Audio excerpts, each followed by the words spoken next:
Good afternoon, everybody. And today is the 10th of November, and for the last 25 years we have been either talking to Ken Saro-Wiwa or talking about him. So it's a long stretch of time. And on this morning, 21 years ago, I received a phone call in Dublin advising me of the execution of the Ogoni Nine. And I always thank a journalist rang from London. He wouldn't tell me his name, and he wouldn't tell me the bad news either. He advised me to go to television and look.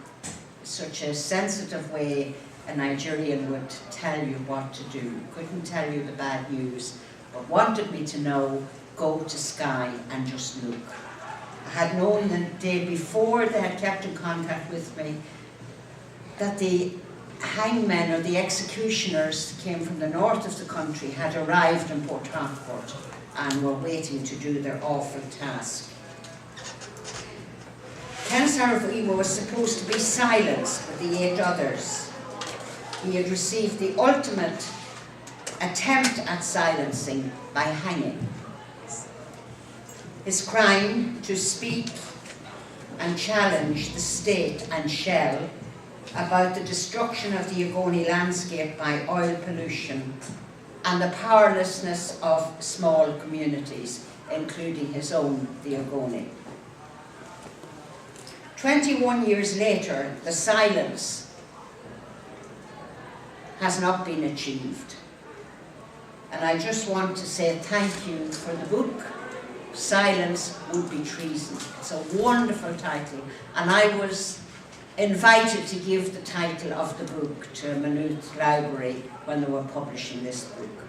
So I took a line from one of Ken's poems that hadn't been published at all at that time, and it was Silence Would Be Treason. So it's, I hope that for the years to come, that will be the line that will live. For 16 years, between 1996 and 2012, Trócaire, Action from Ireland, Ogoni Solidarity Ireland, and myself kept silence at bay in different parts of this country through the annual Ken Saro-Wiwa Memorial Seminar. And at the end of 16 years, I felt I must begin to tidy up my odds and ends. So I managed to collect all the letters and every item that I had saved from the time I was in Nigeria to the 16 years at home. And thanks to Maynooth University Library for accepting the collection, and particularly for the support of Helen Fallon. So for the last 4 or 5 years, all I have to do is be here, which is lovely.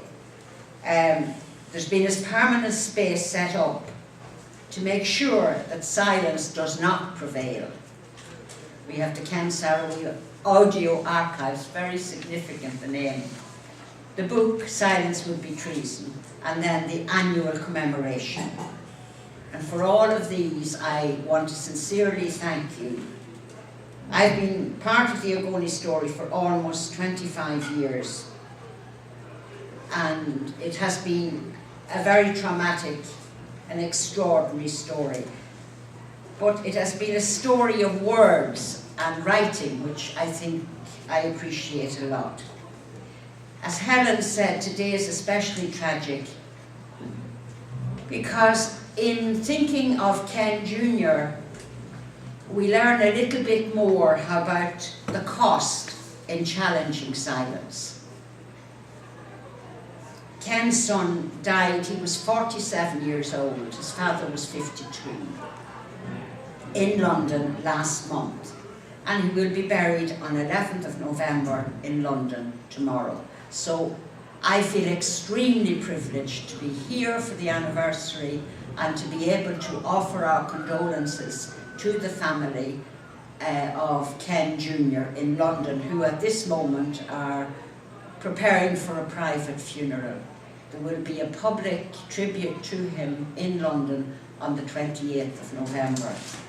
So on your behalf, and through the ever-attentive librarian Helen Fallon, we send our condolences to Maria, the wife of Ken Sr. and mother of Ken Jr. She arrived from Nigeria some days ago. On this day last year, the 20th anniversary of her father's hanging, his twin daughter Naw was here. It, her book, launching it. Now she has lost her senior brother, and we send very special thoughts to her.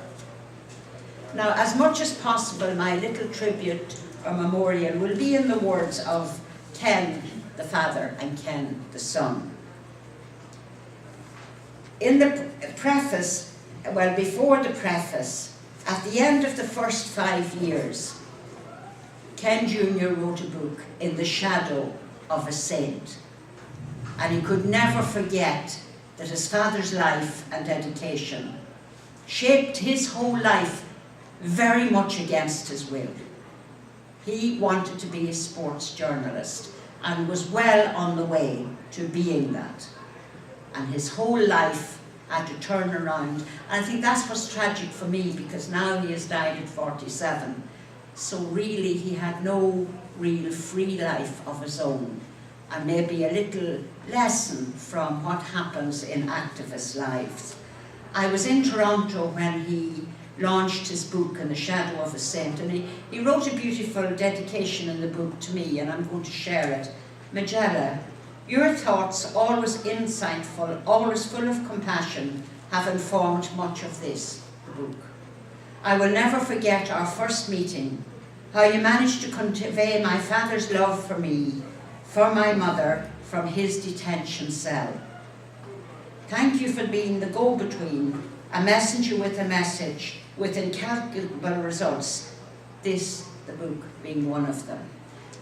One of my feelings was that when I was leaving Nigeria, I had no idea what was going to happen, but I said, please God, don't let me ever regret anything. So I had asked Ken, shall I go and see your family in Surrey? And that is what he's referring to, that I went for a very short visit to Surrey to meet the family. Now in that book, he says this, I was always my father's son. His influence was visible in just about everything I did. My career, the woman I chose to marry, why I shortened my name, the books I read, the way I speak, the way I write, my politics. And he makes great admission. I used to fantasize about his death, imagining it as the moment when I would finally be free to be my own man, to make my own way in life without having to consider how he would react. He was hanged in Nigeria on November the 10th, 1995. And then, even though in the shadow of a saint, the shadow was very important, he always felt he didn't have a life of his own. Yet by page 2 or 3 of that book he writes, Ken Saro-Wiwa was best known in Nigeria as a fearless newspaper columnist who won admirers and attracted powerful enemies for his trenchant criticisms of the country's military dictators and power brokers. He was a prodigious writer. He was a successful businessman too, building a business from nothing.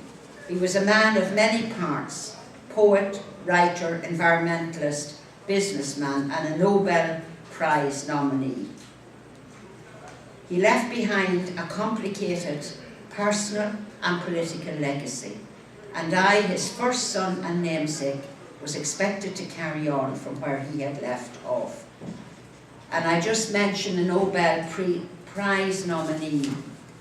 That was secured by the Peace People in Belfast, so it was an Irish nomination, along with Amnesty International Northern Ireland and the Body Shop.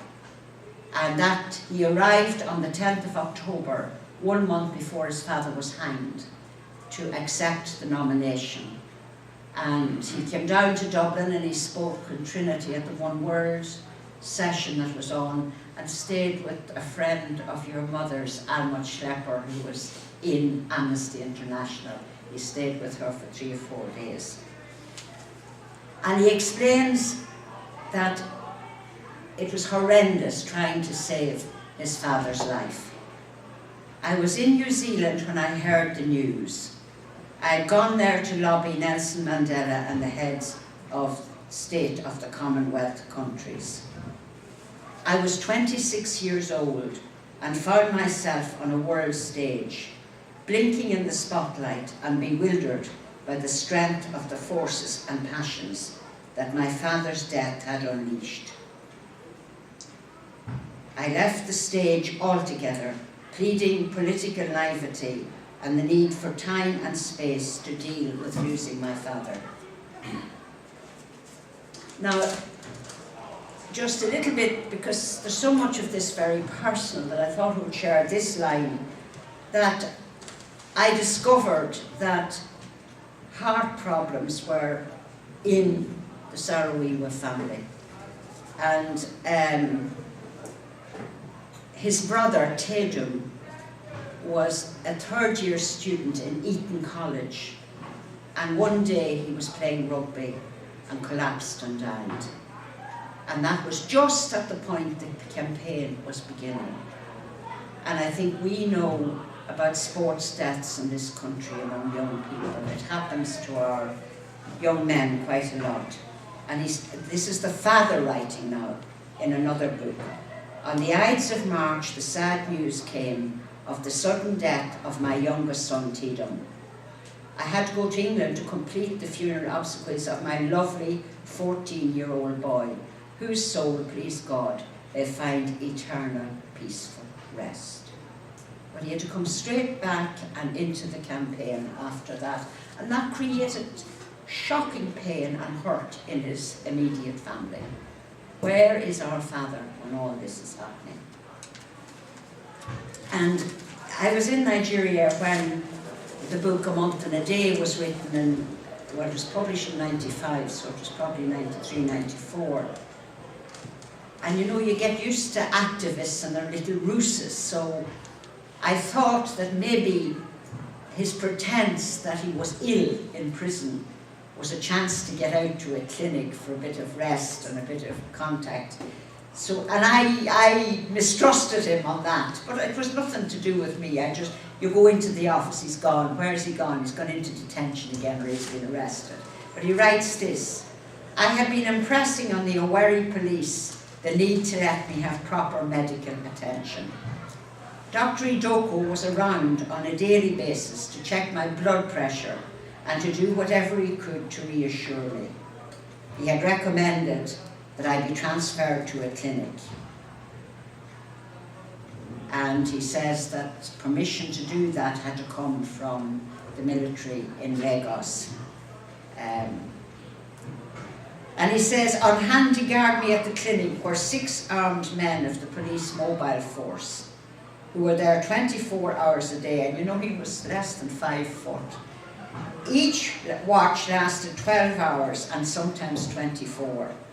I noticed that they were not fed throughout and often had to find them funds to assist them with their meals. It was not funny, this detention, in which I had to feed myself, buy my own medicine, feed my guards and hope for the best. So that was his experience of illness, and I underlined blood pressure. Tatum had died some months before. He was in the clinic with that. Now, on the 10th anniversary, Ken Jr. republished A Month and a Day, the book that those extracts were taken from. He added in some letters and he added in some poems as well. And he says, he then writes a letter to his father. He did it at the end of the 5th anniversary book, and the republishing of this book, he also wrote a letter to his father. And he says this: that has become the motto of the 10th anniversary celebrations. Commemorate your struggle and celebrate your life. The struggle continues, so your life, your work continues. You have 3 grandsons now, and despite everything that has happened to us, the family has just about survived. We have all endured our pain, especially those who have borne their anguish in private. No matter how we've dealt with this, I can say we've all carried it with dignity that you would have expected from us. Of course, it hasn't been easy, and who knows how your death may haunt generations of Wiwas and Saro-Wiwas to come. And this young man has left 2 sons, the first of whom entered university this year. But at least for now, we can hold our heads high. Your conscience should be clear, and you should be proud of us as we are all proud of you. Father, rest in peace, your son. And earlier in that letter he says, I keep hearing your death has changed corporate culture, but most of what I've seen, or at least have been allowed to see, seems cosmetic. I suppose big organisations are like an oil tanker. Changing direction is a slow process. And then there was this very strong period of ambivalence, and most activists here, including myself, it was very hard to take.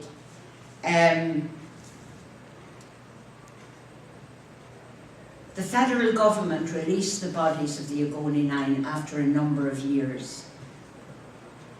And the price of that was some kind of effort towards reconciliation. And the first civilian governor, Obasanjo, was back. He was in power this time as a civilian. And he he allowed the bodies to be released. And then he invited Ken Jr. because he knew Saro-Wiwa very well. They used to play chess together at one point in their lives. He invited him to come into the President's office as an assistant advisor. And for the several years now, Ken Jr. had served with Obasanjo, with Yar'Adua, and with Jonathan Goodluck, 3 civilian governors. Now, a lot of people would be very ambivalent about the way that happened. And his sister, Naw, in her book, she says, aged 27, he took control of the small family business in Port Harcourt before being offered a government job in 2007 as part of the new democratic government's reconciliation process. So it was understood as an act of reconciliation, but it was a kind of very ambivalent among people here. And Naw went to see him and she says, I luxuriated on my brother's sofa. And she looked at him settling down to Nigerian life in those years. And his wife Olivia, who is English, came for a year or 2 but couldn't take it. So she and the children went back to England, where they are. And he had just left government service 2 years ago, gone back to London to try to pick up the pieces, stay a long time with his children, bring his son into university when he died. So it's a very sad end.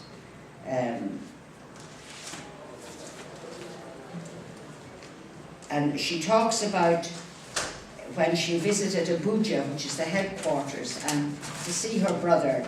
And she says, outside was beautiful. After passing through the security gates of the government compound, my taxi steered along palm-lined avenues, past several clusters of buildings with chauffeurs and armed security men leaning against lustrous 4x4s outside. Disdain for politics in general didn't stop me feeling like a cowed and shabby speck in the face of so much officialdom. They called Ken Jr. His office was startlingly shabby compared to the ostentation outside. The ceiling tiles bulged with age, the faux marble floor begged to be cleaned, and dusty leather armchairs cluttered the unmanned reception area.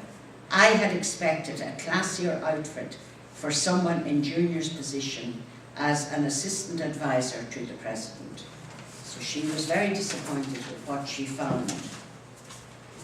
So his life was quite tragic in a way. He was not master of it at any point. And that's about all I'm going to say. It's a tribute to both him and his father in their own words. I just want to tell you one little funny bit at the end of it. In the shadow of a saint, way out at the end of it, he tells about visiting other children of activists. He went to see Steve Biko's son. He tried, and he saw Nelson Mandela's daughter, about 4 of them, but he went to Burma to see Aung Suu Kyi. And she was the daughter of a politician too, trying to make sense. And when he was leaving, he had a camera, a film camera, and the security services at the airport in Burma stopped him. And I just read this. This is to the security officer. I looked at him quizzically. He smiled. Please follow, he said, holding out his hand to show me the way. This was at the airport, just as he was about to board. I hesitated. Please, he said, almost pleading, one more thing. I followed him, walking past the huddle of security agents and into a back room in the terminal. There were 3 men standing in what looked like a cloakroom. Take off your shirt, Mom said. I looked him squarely in the eye. Just one more thing, he pleaded again, then you can go. I peeled off my shirt and Mom reeled back in horror. What is this, he grimaced, pointing to the scars on my chest and stomach.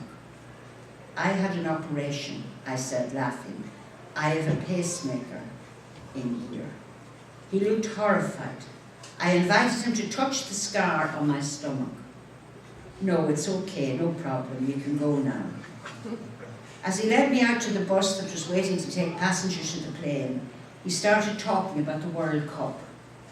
You like Alan Shearer, he asked. No, Nigeria or Brazil, I replied. I like Ronaldo. As I stood at the departure gate, Mom waved to me cheerily. Come and see us again sometime. So that was the pacemaker that probably failed 3 weeks ago when he died. So our condolences to the Saro-Wiwa family for all the pain, physical, mental and spiritual, that they have suffered over these 25 years. Thank you.